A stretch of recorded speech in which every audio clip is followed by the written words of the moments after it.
Perfeito. Então, dando continuidade no C6.1, nós estamos falando de programas, né? Programa de segurança. E hoje nós vamos falar do PPRA.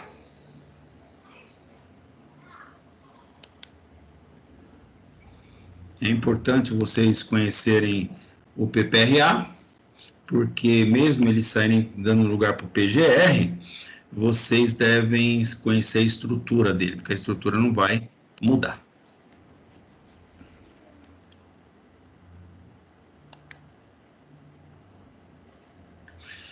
Então, né, essa é o C, né, 6.1 aí, ela fala em identificar, avaliar e propor medidas de prevenção e controle para os riscos ambientais, visando subsidiar a elaboração de programas de prevenção de risco ambiental e fornecer informações para elaborar, né, o programa de controle médico de saúde ocupacional. Aquilo que a gente já tinha visto ontem, né, o PPRA, ele serve de instrumento para confeccionar o PCMSO, que é o programa médico. O desafio, né, que sempre a gente coloca, né, uma pergunta para vocês começarem a pensar, nós já falamos disso, que aspectos devem ser considerados na elaboração do PPRA na empresa, né? Então, na empresa que vocês trabalham, é importante vocês começarem a pensar isso, que aspectos devem ser considerados, né, na elaboração. Então, é importante vocês começam a questionar, né, essa parte do desenvolvimento do PPRA. O Programa de Prevenção de Risco Ambiental, PPRA NR9, que a gente vai discutir, a Norma de Higiene Ocupacional, as NHOs, Programa de Controle Médico e Saúde Ocupacional, PCMSO da NR7, Programa de Gerenciamento de Risco. Eu já falei para vocês que a partir de março do ano que vem vai entrar o PGR, o Programa de Gerenciamento de Risco, que ele, a estrutura dele vai ser do PPRA. Então, ontem nós falamos um pouco dele lá na mineração, tá? Que já é o PGR, né? Então, a empresa faz o PGR, não precisa fazer o PPRA, mas só que o PGR, ele é nada mais, nada menos do que a composição do PPRA, tá? Então, não tem modelo de programas, né? A galera vai fazer atendendo todos os itens, então, como os itens do PPRA, eles vão continuar, só vai acrescentar alguns do PGR, beleza? Então, o PPRA, ele é o seguinte, é um padrão para elaboração do Programa de Prevenção de Risco Ambiental. A gente vai dar um apanhado, tá? Então, como eu falei para vocês, o PPRA não tem um padrão, como que faz, né? É seguindo a NR, não tem assim aquela coisa de, mas tem uma cara, tal, não tem, entendeu? Uma cara específica não tem, cada empresa faz de uma forma, tá? Então, o que eu vou passar aqui para vocês também é uma forma macro, né? Uma forma aí para vocês desenvolverem esse programa. Os documentos desenvolvidos para ser utilizado como base por profissionais especializados para a realização dos serviços no PPRA. Então, primeiro tem as orientações básicas. Quais são? Primeiro são as orientações básicas para que as empresas utilizem como uma diretriz quando estiverem fazendo o PPRA pela primeira vez, ou como um instrumento de avaliação, adequação do PPRA existente. Então, é importante que, quando você for fazer um PPRA, ou uma revisão, ou for seu primeiro PPRA, que ele sirva, né, sirva como um instrumento para poder você avaliar todos os problemas que tem, tá ali. Vai servir como uma base para você avaliar todos os problemas, tudo, que a gente fala físico, químico e biológico, porém a gente também inclui acidentes e os ergonômicos. O conteúdo do PPRA ele deverá atender na íntegra o que preconiza a NR9 do Ministério do Trabalho e Emprego. Então, anteontem nós esboçamos as normas, pelo menos para você já ter uma ideia. É importante que vocês sempre leiam as normas, principalmente agora que vai ter uma mudança radical, é importante vocês acompanharem, tá? O que está rolando, né? Até eu vi um post de um colega aí que estava falando sobre o PGR e o PCMAT. O PCMAT ele vai entrar em vigor em fevereiro, só que tem que ser com base no PGR, o PGR só vai entrar em funcionamento em março, ou seja, um programa vai entrar um mês antes e depende do outro. É uma coisa meio louca, né? A gente sabe que tem uns negócios meio loucos, mas enfim, o pessoal está estudando, tá vendo as melhores possibilidades. Então, eu falo para vocês, né, eu recomendo que vocês leiam essas normas, principalmente essas mudanças que estão tendo, para vocês não ficarem perdidos. As orientações básicas, né, o PPRA deve se estender a todas as áreas do trabalho ocupadas pela empresa, está articulado com o PCMSO, quando disponível, né, na instalação. As partes do PPRA relativas à fase de reconhecimento e de avaliação ambiental, elas deverão ser obrigatoriamente realizadas e também assinada por engenheiro de segurança, né, ou técnico de segurança do trabalho.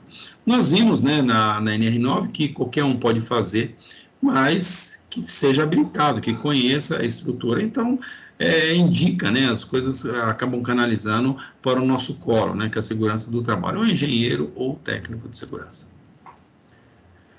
Podem ocorrer pelo menos 3 situações diversas durante a realização do PPRA. A primeira, a empresa que elabora o PPRA pela primeira vez. Então, ela não tem muito noção o que é isso, é só para inglês ver, não é para inglês ver, como que é e tal, né? E às vezes pode se perder um pouco aí. Não coloca isso, não coloca aquilo, não coloca isso, não coloca aquilo, porque até mesmo o PPRA agora ele está servindo de documento base para ser incluso lá no e-social, então talvez o pessoal acaba ficando com medo, mas se colocar isso vai trazer isso, então o pessoal começa a se melindrar. Faz parte do show também. Empresas que já possuem PPRA, porém não foram realizadas as medições, né, dos agentes agressivos. Então, tem empresas que têm aí os PPRA, mas não tem avaliação quantitativa. Tá? Então, a gente vê muito aí o camarada, um técnico de segurança, faz um PPRA de uma padaria, né, e ele coloca lá que, onde o cara faz o pão, tem o problema do calor. Tá? Tem o problema do calor, mas quanto de calor? Você identificou o risco, né, mas e aí? Você não avaliou, né? Você não fez a medição, a avaliação deste cara. Então, ele fica meio sem nexo, né? Então, tem calor, quanto de calor? E como você pode afirmar que tem? Né? A segurança do trabalho lembra, sim ou não, tem ou não tem. Para você falar que tem, tá, o calor tem que ser avaliado, quanto que tem de calor. E as instalações, né, que possuem PPRA com medições efetuadas. Aí você entra numa empresa que tem tudo marcadinho, direitinho, você só vai aferir essas avaliações, ver se está tudo certinho mesmo, se teve nenhuma mudança. Quando a gente começa a confeccionar um PPRA, o item principal não, o primeiro item é a capa, né? Então, como que é essa capa do PPRA? Deverá ser utilizado folha de papel timbrado da empresa, né, que estiver realizando o trabalho, contendo o título, que é a gente escreve Programa de Prevenção de Risco Ambiental, o nome da empresa onde foi realizado o trabalho, data da sua conclusão, que passará a ser a data do documento base. Como ele tem validade por 1 ano, então, essa data que está sendo feita a conclusão, ela vai contar 1 ano. Abrindo, né, a gente entra para o segundo momento, que é o índice. O índice deverá configurar em uma folha própria, né, contendo aí o detalhamento do PPRA e as suas respectivas páginas, né, onde se encontram os assuntos. Então, tem lá o exemplo: documento base, introdução, objetivo, identificação da empresa, atividade da empresa, as características do ambiente, a descrição da atividade realizada, qualificação dos responsáveis, definição das responsabilidades, integração com a CIPA. Então, esse é o índice, né?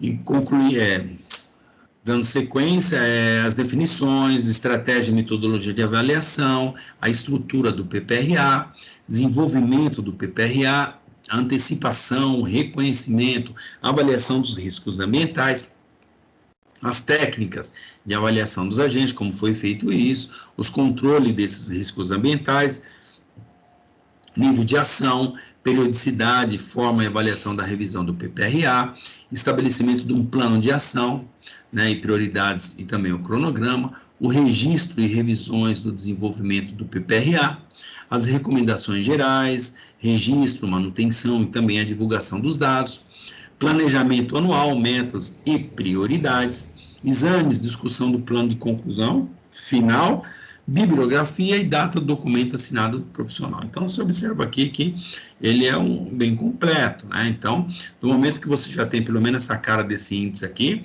você vai colocando item por item e vai abastecendo essas informações, tá? Então, já é um bom caminho para desenvolver um PPRA. Aí nós voltamos aqui, deixa eu só voltar aqui para mostrar o 3. Então, no 3, identificação da empresa, né? Então, eu vou seguir aqui mais ou menos, tá? Só para vocês terem uma ideia. Tá? Só que esse número aqui não é deixa eu mostrar aqui, porque senão a pessoa vai falar, pô, mas lá o número 3 é uma coisa que é outra, tá? Aquele número que eu estou lá na frente não tem muita sequência desse aqui. Isso aqui é o índice, então ele colocou os pontos aqui, tá? Nós estamos no item 2 aqui em cima, né? Então, no item 2 aqui, nós falamos do item 1, que era a capa, o item 2, que é o índice, né? O que vai constar? Agora nós vamos para o item 3, né? O item 3, que é documentos base, tá? Então, não é aquela sequência. Então, o documento base é o próprio PPRA, é uma folha de rosto, deve capear o conteúdo do trabalho, né? Uma capa, né? Com o título documento base. Então, a gente coloca, no momento que for colocar o documento base, a gente coloca uma capa na frente dizendo documento base. A gente fala da introdução. A introdução a gente tem que informar o que é, como que foi essa exigência. Então, a gente coloca aqui em 29 de dezembro de 1994, a portaria número 25 aprovou o texto da NR9, estabelecendo a obrigatoriedade da elaboração e implantação por parte de todos os empregadores e instituições que admitam trabalhadores como empregados, né, o Programa de Prevenção de Riscos Ambientais, o PPRA. Essa é a introdução, né, da necessidade de ter esse documento. Então, o PPRA da empresa, ele é descrito como documento base, ele deve conter o quê? Primeiro, os aspectos estruturais do programa, né, como que ele funciona, a gente vai ver isso um pouquinho para frente. As estratégias também, a metodologia de ação, como que vai ser essas metodologias, as formas de registro, como que vai ser registrado e tal. A manutenção e também a divulgação dos dados, como que a gente vai manter esses dados ou abastecer essas informações e como que a gente vai divulgar esses dados. A periodicidade e formas de avaliação do desenvolvimento do programa, as etapas de reconhecimento dos riscos, o planejamento anual com o estabelecimento das metas a serem cumpridas com os prazos para sua implantação e também conforme o cronograma anual, tá? Esse aí é o documento base, né, o que deve conter no documento base. Um outro item também do PPRA é o objetivo, né? O objetivo do PPRA. O PPRA serve para quê? Então, o PPRA tem como objetivo a prevenção da saúde e a integridade física dos trabalhadores. Através do quê? Do desenvolvimento das seguintes etapas, que é antecipação, reconhecimento, avaliação e controle dos riscos ambientais existentes nos locais de trabalho. Esse é o objetivo do PPRA. Por que você tem que fazer o PPRA? Para isso aí, tá? Para, primeiro, né, cuidar da integridade da saúde, né, a prevenção da saúde e integridade física dos funcionários, antecipar todo o risco, reconhecer o risco, avaliar o risco e controlar o risco. Beleza? O PPRA é parte integrante de um conjunto mais amplo de iniciativas da empresa, no campo da preservação da saúde e também da integridade física dos trabalhadores. Então, ele está articulado com o disposto nas demais normas regulamentadoras. Então, a gente não consegue ter o PPRA somente observando a NR9. Eu não consigo fazer um PPRA só observando a NR9, porque eu tenho lá, tem alguém com o microfone aberto. Então, eu não consigo, se eu não tiver lá atrelado a NR1, que é a ordem de serviço, né, agora vai ser PGR, a NR4, que é sobre os treinamentos e tal, a parte do SESMIT, a NR5, que fala um pouco de CIPA, a NR6, que fala dos equipamentos de produção individual, e da NR15, que é a base dos limites de tolerância, que fala de insalubridade, tá? E alguma coisa da 16 sobre periculosidade, tá bom? Então, elas têm que estar articuladas também com outras normas. A gente não vive de PPRA somente com a NR9. Tem ainda o objetivo de atender às obrigatoriedades legais, né, também previstas nas normas específicas. Então, a gente também atende, né, tem que atender todas as normas, aí, além das NRs, as normas municipais, estaduais e também as federais.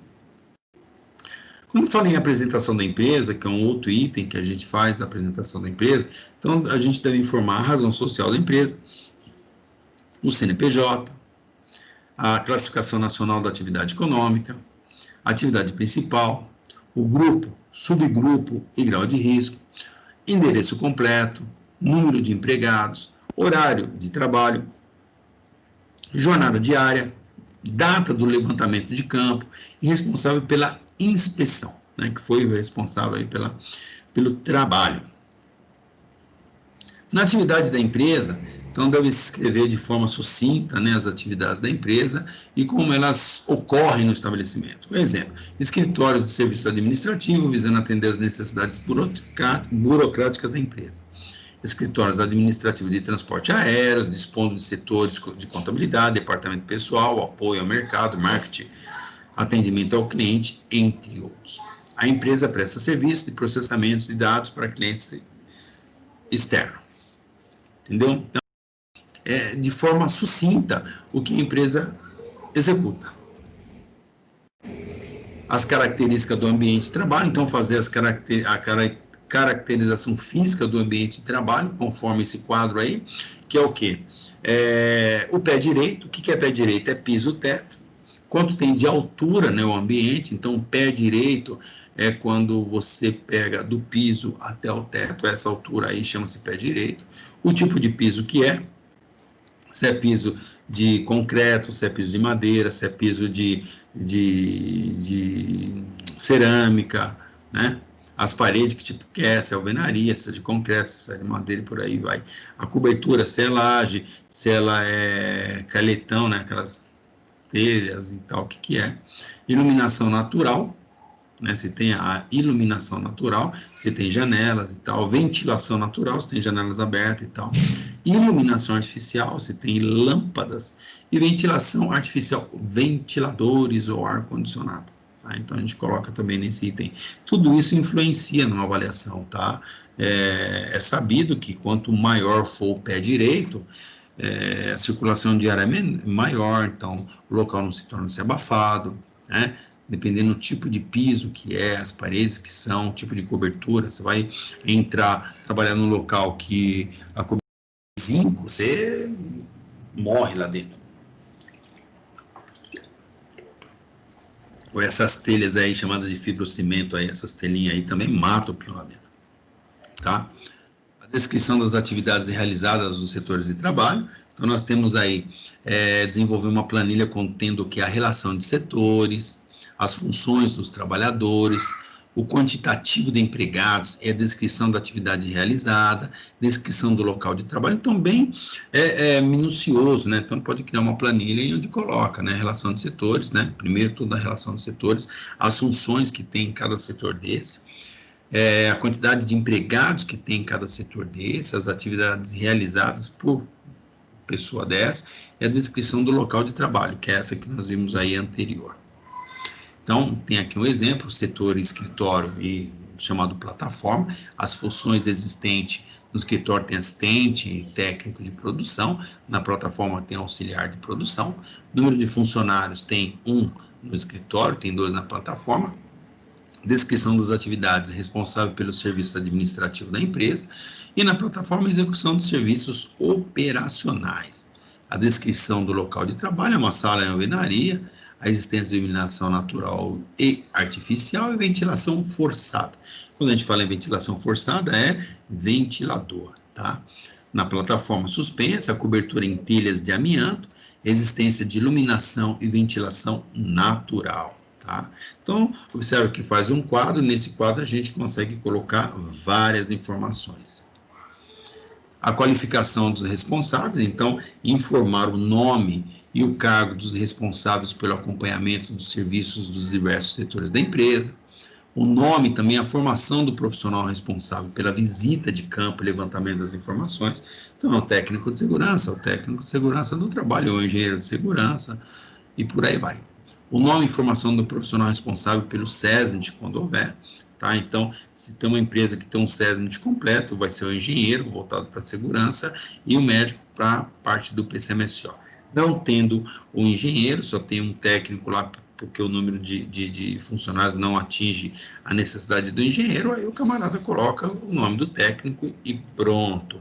Exemplo, o responsável pela implantação do PPRA é o Luiz Carlos Fulano, né? O cargo dele é assistente da diretoria. O responsável pela elaboração do PPRA, então observa, a implantação do PPRA é a diretoria, e quem fez, né, o responsável pela elaboração do PPRA é o fulano de tal, engenheiro de segurança do trabalho, tá? Ou fulano de tal, técnico de segurança do trabalho.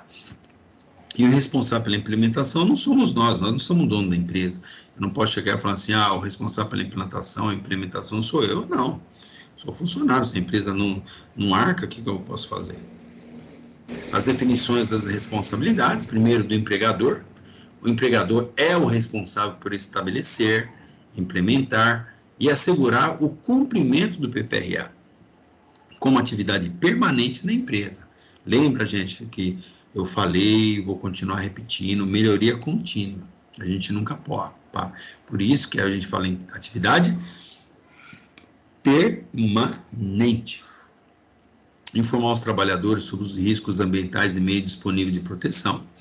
A gente tem que informar ou por quadro à vista, ou por quadro, ou por informativo, enfim, a gente tem que levar para o funcionário todos os problemas, o mapa de risco, definição das responsabilidades, né?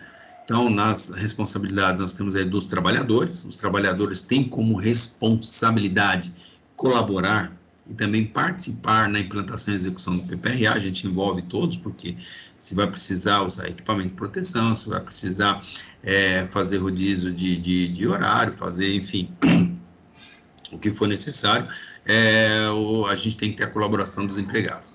Seguir as orientações recebidas no treinamento, né, oferecido dentro do PPRA, informar ao seu superior hierárquico direto as ocorrências que, a seu julgamento, possam implicar em riscos à saúde dos trabalhadores. Então, quando a gente faz, né, vamos supor, o primeiro PPRA que você vai fazer e tal, vai ter um monte, né, de ações que vocês têm que adotar. Então, o que a gente faz nessas ações? A gente chama todos os funcionários e começa a andar. Então, chama todo mundo, fala, gente, a partir de agora, estamos fazendo nosso programa de prevenção de risco ambiental, onde levantamos todos os riscos e tal, vai mudar algumas coisas, vamos criar procedimentos, vamos criar isso, papapá, e aí, a partir de agora, a conversa vai ser outra, né? No momento que vocês desconheciam o risco, vocês andavam à vontade.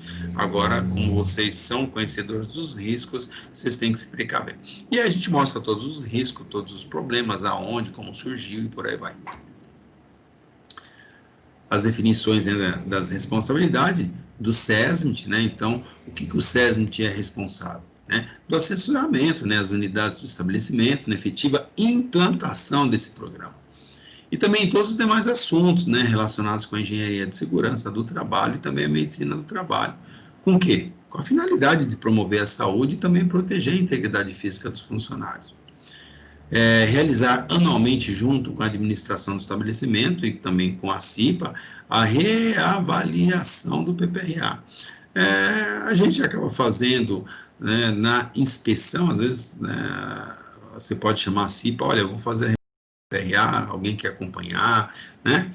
Isso é bacana porque você começa a criar uma mentalidade de prevenção, você consegue fazer, né, duplicar as pessoas, né, em sentido de prevenção, não a pessoa, mas as funções, a CIPA, os encarregados, supervisores. Então, quanto mais pessoas estiver empenhadas em prevenção, quanto mais gente você tiver jogando para o seu lado, é evidente que a gente vai ter um resultado fantástico. A integração com a CIPA, né, os empregados terão participação efetiva no programa, através de seus representantes da CIPA, né, que tiverem em gestão, dando o quê? Sugestões e também informando a administração sobre as condições que julgarem o risco, né? Então, o camarada acha que ali tem problema, traz para o SESMIT vai discutir, vai ver, né, o que pode ser feito e tal. O documento base, suas alterações e complementações, elas deverão ser apresentados e também discutidos na CIPA, quando existente na empresa, de acordo com o NR5, sendo uma cópia anexada no livro de ata desta comissão. Então, normalmente, quando a gente faz, né, ou cria o PPRA, o meu primeiro PPRA, ou renova o PPRA, na primeira reunião da CIPA, a gente apresenta, tá? Então, a gente apresenta para a CIPA, galera, aqui é o PPRA da empresa, né? A gente abre, explica e tal, deixa para a galera olhar e coloca em ata, né? Coloca em ata, isso é super importante porque o Ministério do Trabalho pega, por causa desse item aí, né? Que o PPRL tem que ser mostrado para o pessoal da CIPA. Então, a gente vai lá e mostra, porque o pessoal da CIPA que vai divulgar, né? Esse PPRA para os funcionários. As definições, né? Então, higiene ocupacional, então a gente entra na parte de definições, né? Uma parte também do PPRA, que a gente vai definir o que é cada coisa. Então, a gente define higiene ocupacional. O que é a higiene ocupacional?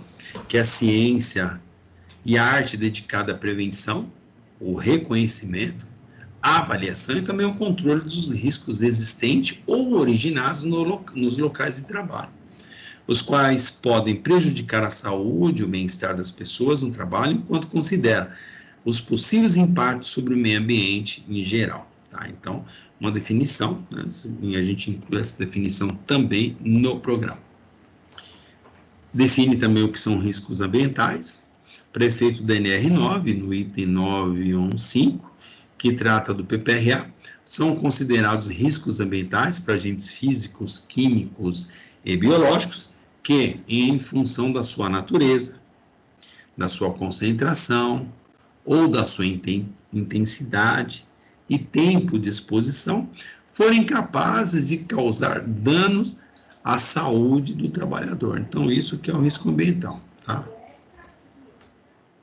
Os agentes físicos, né? Então, o que é um agente físico? A gente também define ele, que são as diversas formas de energia a que possam estar expostos os trabalhadores, então devem ser considerados durante as avaliações os agentes físicos que os apresentam na seguinte forma de energia, como ruído, as vibrações, pressões anormais, temperaturas extremas, radiações ionizantes, não ionizantes, infrassom e ultrassom, tá? A gente define aí o que é físico, a gente define o que é agentes químicos, que são as substâncias, são compostos ou produtos que possam penetrar no organismo pelas vias respiratórias ou pela natureza da atividade, né, de exposição, possa também ter contato através do que da pele, ou serem também absorvidos, né, pelo organismo, né, por ingestão, conforme abaixo, como poeira, fumos, névoas, neblinas, gases, vapores.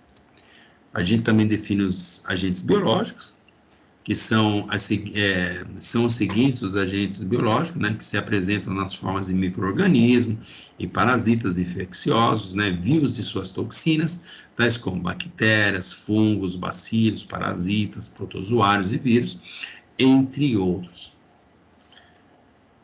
A estratégia e também a metodologia de avaliação. Então, como que a gente vai fazer a estratégia e também essa metodologia? Então, a estratégia e a respectiva forma de atuação deverão ser desenvolvidas por meio de reuniões de planejamento, confrontação de relatos e dos dados de avaliação ambiental. Isso é a forma de estratégia que você vai fazer a avaliação.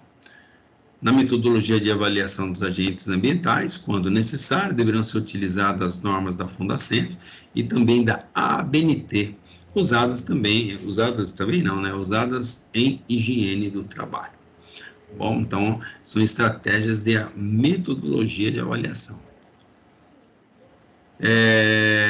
Ainda falando da estratégia e metodologia da avaliação, a priorização das avaliações quantitativas para os contaminantes atmosféricos e os agentes físicos de ponto de vista do PPRA, que podem ser definidos conforme uma tabela anexa, partindo-se sempre do nível do grau de risco identificado para a definição da prioridade das avaliações quantitativas a serem realizadas. Também a estratégia de metodologia.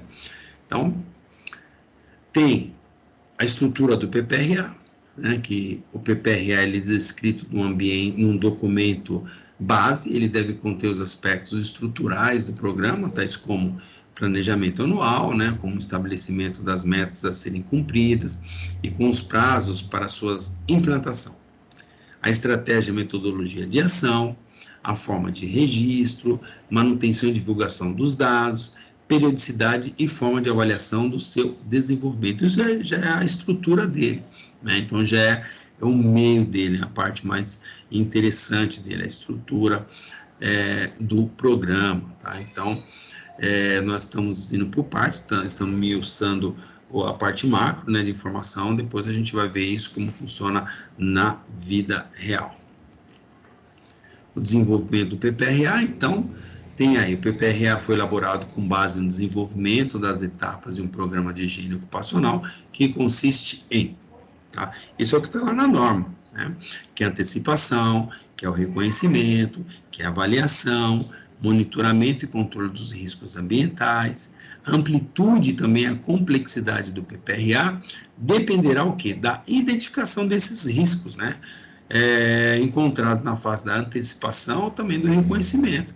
Caso não seja identificado riscos ambientais, o PPRA se resumirá à fase de antecipação dos riscos. Então, o que acontece? Você vai fazer uma avaliação e não achou nada, tá? Dificilmente, né? Mas, enfim, você não achou nada, achou nenhum problema, não conseguiu enxergar. Então, tá. Não tem nada, não? Então a gente vai partir da fase de antecipação, né?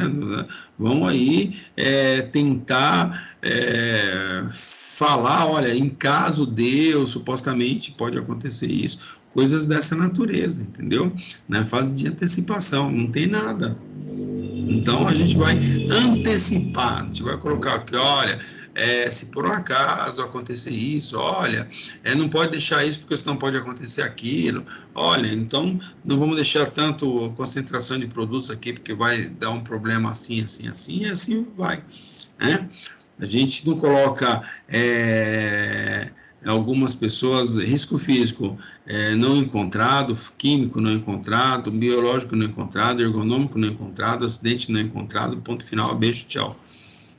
Mas peraí, nenhum tipo de risco você encontrou? Será que não tem nenhum risco de choque elétrico, um risco de princípio de incêndio?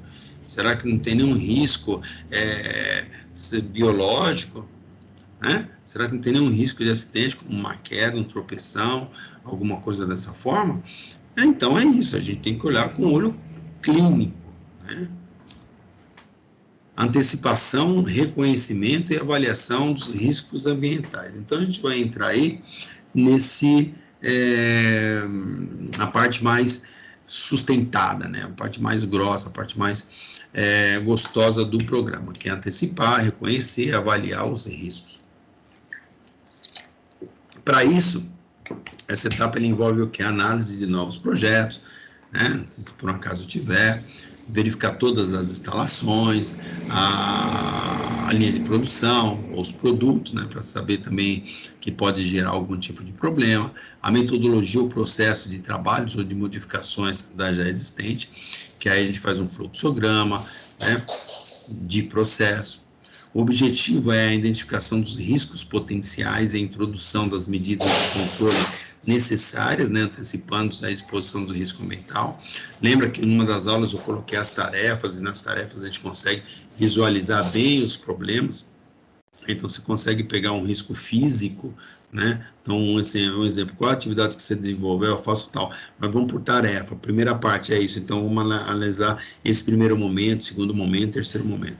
No PPRA, a gente já vai no macro, então já tem que ter isso bem alinhado para quando chegar no PPRA, jogar todas essas informações.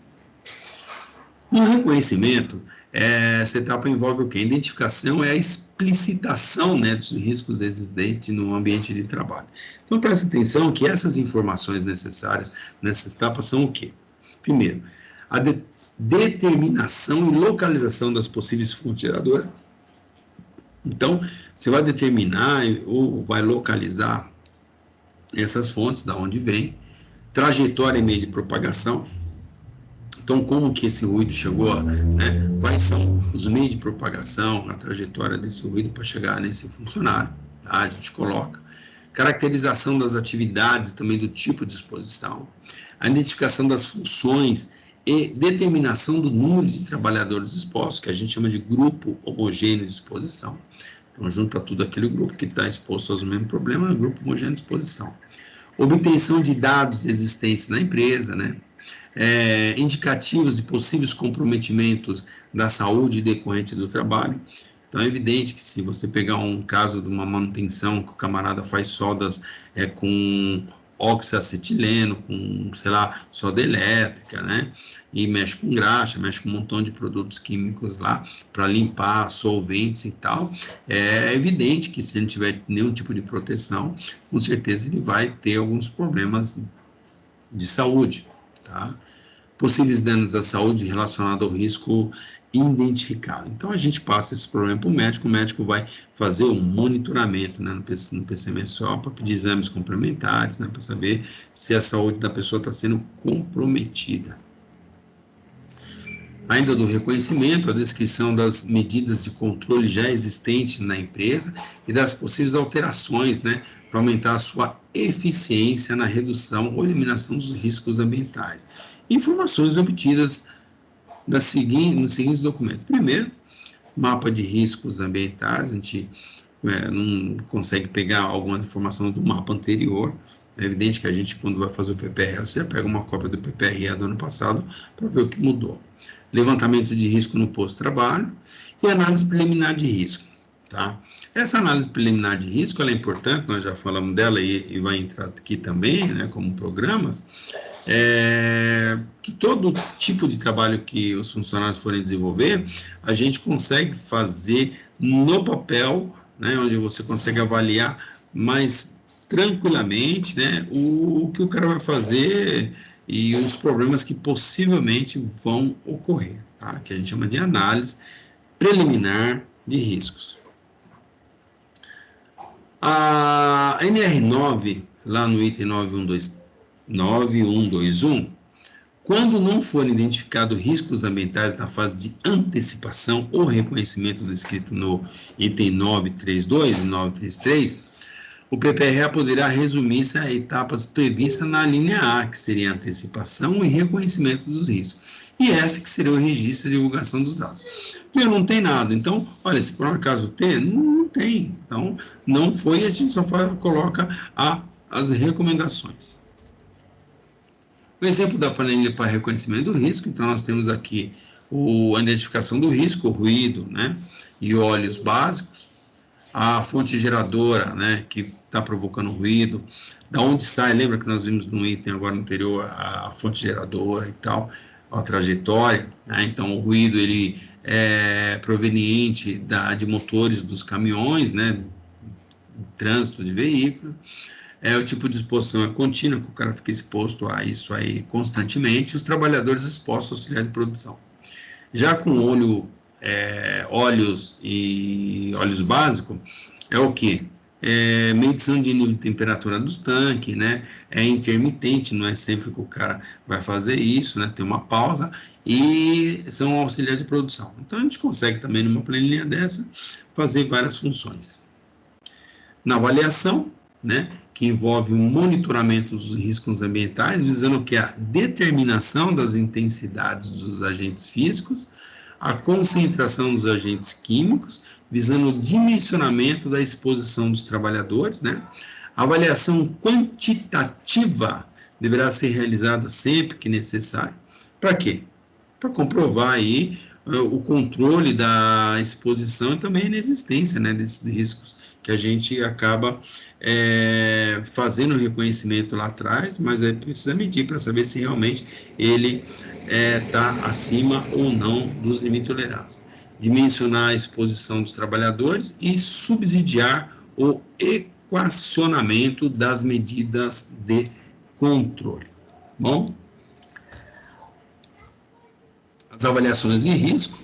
Então, a avaliação ela deverá ser considerada das seguintes atividades. Primeiro, a gente definir e planejar a estratégia de quantificar isso, né? Então, eu vou agora avaliar, né? Eu já reconheci, já fiz lá, olha, reconheci, eu passei em toda a área e falei, olha, aqui tem ruído, aqui tem não sei o que, o menino faz isso, eu já reconheci tudo, agora eu vou avaliar.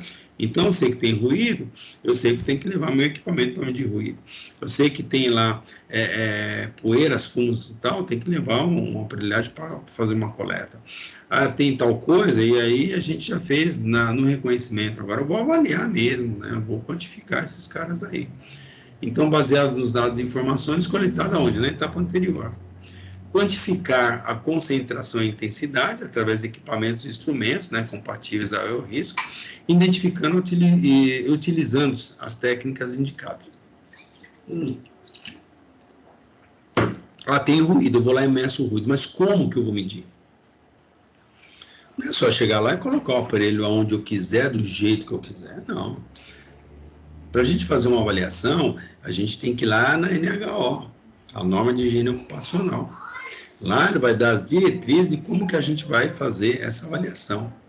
Não tem a NHO, a gente vai lá na CGIH. Não tem, a gente tem que ir em alguma norma que ela vai nos capacitar ou vai nos instruir como que eu vou fazer a avaliação. Vou lá então na própria Fundacentro, que tem as NHOs, né, para fazer essas avaliações. Como que eu devo fazer a avaliação? Né? Então, com um aparelho de tanto um decibelímetro como um dosímetro, eu vou colocar onde? Próximo da orelha do trabalhador, mas qual distância? Eu não posso estar na frente, em direção à fonte, porque isso vai prejudicar, né? Então, se eu estou na frente do ruído, o ruído vai bater no meu corpo e vai criar uma barreira. Então, a medição não vai ser 100%. Então, a gente cria, né, estuda a NHO para poder fazer uma avaliação correta. Né? Então, tem aqui, utilizando as técnicas indicadas, verificar se os valores encontrados estão em conformidade com os limites de tolerância estabelecidos, né? E também se o tempo de exposição dos trabalhadores, a gente acaba quanto tempo você trabalha aqui, tal, e a gente consegue, com essas informações, saber depois se o limite de tolerância está dentro ou não. Verificar se as medidas de controle e implantação são eficientes, né? Nessa fase da avaliação, é primordial caracterizar, através de metodologias técnicas, a exposição dos trabalhadores a agentes de risco, considerando-se os limites de tolerância e o tempo de exposição. Então, se eu estou avaliando, eu já tenho que saber limite de tolerância, eu já tenho que ter estudado isso, a forma que eu vou fazer as avaliações, para quando eu pegar esses números, eu jogar na minha planilha, ou senão eu já crio uma planilha que eu já tenho todos os problemas, né? Aliás, todos os indicativos, que aí quando eu jogo a informação fica muito mais fácil, tá dentro do limite ou fora do limite. Deverá ser transcrita a conclusão quanto à caracterização de dano à saúde do trabalhador. Então, é evidente, se o camarada estiver acima do limite de tolerância, deve ser transcrita aí na conclusão as características de dano. Então, excesso de ruído pode provocar surdez, né? O excesso de inalação de poeira pode trazer um problema pulmonar, por aí vai. Então, tem um exemplo, mais ou menos, que fala assim, o setor, né? Então, nós temos administrativo, local de tesouraria, local, né? Aí vem o nível, né? Então, o nível de ruído foi dado como nível médio, né? Porque deu 54 decibéis na curva A, o tempo de exposição são 8 horas, né? O tipo de ruído é contínuo intermitente, né? Não tem de impacto. O limite de tolerância da NR15, ele fala em 8 horas, dá 85 decibéis, e o máximo, né, também na norma daria 115. Medidas de controle não são necessárias, né, então não precisa, porque lá no escritório do 54, bem abaixo até do nível de ação, o nível de ação seria 80, tá? Então, registrar o tipo de instrumento utilizado, marca, modelo, calibragem, que a gente também coloca. Talvez não nesse momento, mas você pode colocar para trás, tá? A planilha para agentes de calor, então, a causa fonte geradora é uma estufa, o tipo de exposição é contínua, quantos funcionários trabalhando ou expostos são 2, A avaliação quantitativa é em grau Celsius, tá? É a medida de controle existente, né? Que é o quê? É a ventilação geral diluidora. Então, uma ventilação geral para diluir esse calor, tá? Registrar o tipo de instrumental utilizado, marca, modelo e calibragem. Caso não exista, o agente registrar comentários pertinentes, né? Não tem. O exemplo de planilha para agentes químicos, então a causa ou a fonte geradora é uma cabine de pintura, e também tem o peneiramento, o tipo de exposição é contínua do peneiramento intermitente, ou seja, contínua é direto, intermitente o cara vai, para, volta, não é meio definido. O número de trabalhadores na cabine é 1 e na peneiramento são 2. A avaliação quantitativa é parte por milhão, né, no caso da cabine, e miligrama por metro cúbico, que é o peneiramento. Medidas de controle existentes, proteção respiratória, que já existe na cabine de pintura, e enclausuramento, que é o peneiramento. Então, registrar o tipo de instrumento utilizado, marca, modelo, né? Então, a gente sempre tem que colocar o equipamento que você utilizou. Agora tem um exemplo aí da planilha para agentes biológicos, tá? Então, os agentes biológicos foi visto lá no ambulatório, nessa empresa tem um ambulatório. A causa, a fonte geradora são pacientes portadores de doença infecto-contagiosa. O tipo de exposição é permanente, né?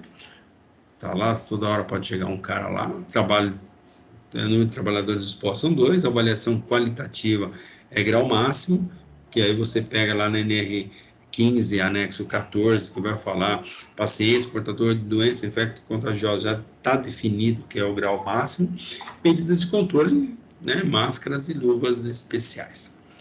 Indicar a mensuração de acordo com o quadro 1, 2 do anexo da NR7 ou anexo 14 da NR15, caso não exista, registrar comentários pertinentes também. Então, se não tiver, os registrados permanentes, que são condizentes, né?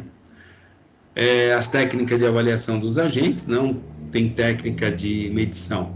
Primeiro, medir a intensidade ou a concentração da fonte, né? O objetivo da medida, da medição é na máquina. Medição ambiental, né? Que aí o objetivo da medição é no ambiente, e medição da exposição, que é a pessoa. Aplicação, que é a avaliação do efeito que tem uma máquina ou um processo no ambiente. Então, quando a gente vai fazer um tipo de avaliação, a gente mede, às vezes, o ruído da máquina, o ruído do ambiente, o ruído da pessoa, né? Para saber o que está rolando, né? Se essa máquina, talvez a gente consiga enclausurar ela, não vai levar o ruído para o ambiente, tá? Porque às vezes algum cara está operando a máquina, né? Ele está exposto direto ao ruído. Mas esse ruído, ele pode, né? Passar para a produção toda. E aí você acaba falando, pô, mas é muito barulho, e eu não trabalho, a minha máquina ela não é barulhenta, a máquina dos Zé lá, que é um barulho dos diabos. Então a gente pode chegar, enclausurar essa máquina, pode montar uma estrutura para tirar essa máquina de cena. Então por isso que a gente faz a avaliação na máquina, no ambiente, na pessoa. Bom? Então, avaliação do efeito que tem uma máquina ou processo no ambiente, né? Avaliação do ambiente geral, avaliação da exposição das pessoas em seu posto de trabalho. Então, a gente vai fazer o quê?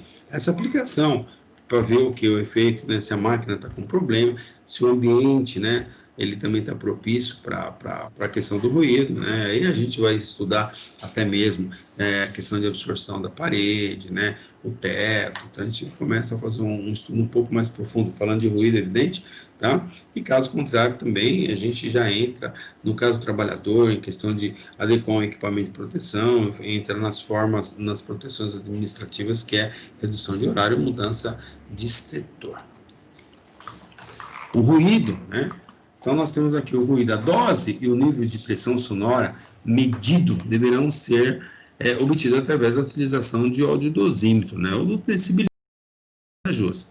Curva de compensação A, né? Então, lembra, quando falamos em ruído, nós temos a curva A, B, C e D. A A, ela é de ruído contínuo, intermitente, a B ela está em desuso, a C é de impacto e a D é para avião. Todas elas se juntam quando a gente chega lá em 1000 Hz, tá? Então a exposição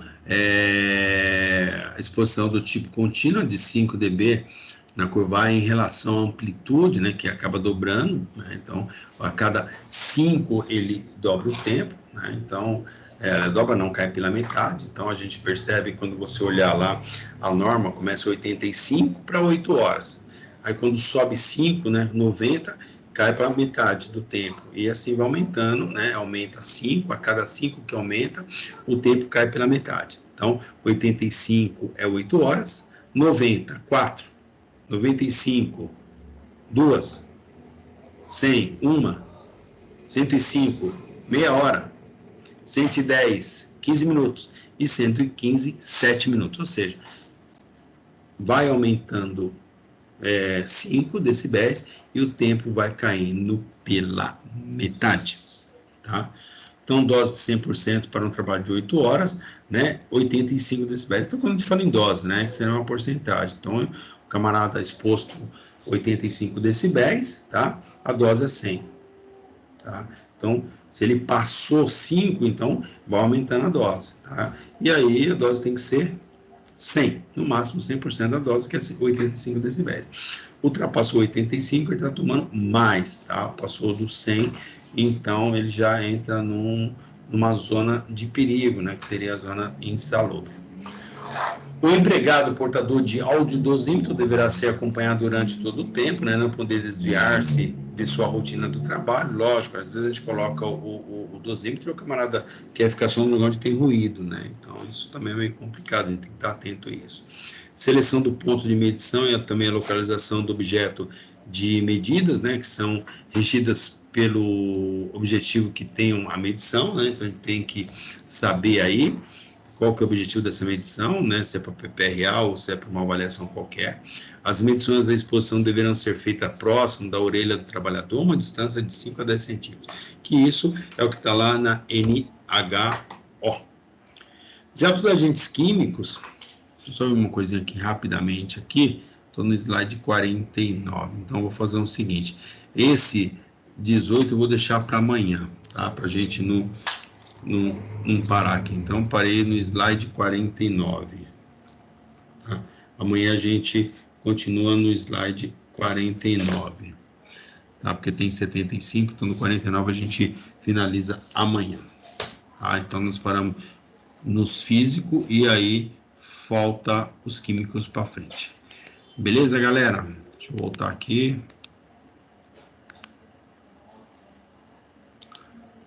Beleza, então nós estamos falando do PPRA, né, a estrutura do PPRA, como a gente desenvolve um PPRA, lembrando que o PPRA ele não tem uma cara específica, mas ele tem os requisitos que a norma pede. Então, eu estou passando para vocês os requisitos da norma, entendeu? Dando mais uma enchida de pavão aí para vocês começarem a entender melhor como que é este programa. Perfeito, galera? Alguém tem alguma pergunta sobre a aula de hoje?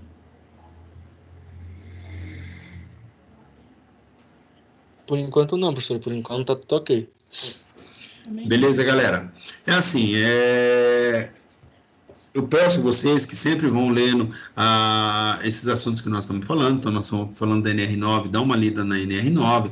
Estamos falando da NR7, leia a NR7. Você consegue a forma mais atualizada, né? Não é o livro que vocês têm, acho que vocês nem acabaram nem pegando o livro, mas não é atualizado é do Ministério do Trabalho. Então, entra no site do Ministério do Trabalho, né? E ali sim é que é a última versão. Dá uma lida lá, né? Começa a entender um pouco esse universo, tem muitas informações. Beleza, galera? Mais alguma pergunta, alguma dúvida? Beleza, não tem nenhuma pergunta, nenhuma dúvida, eu encerro aqui a gravação.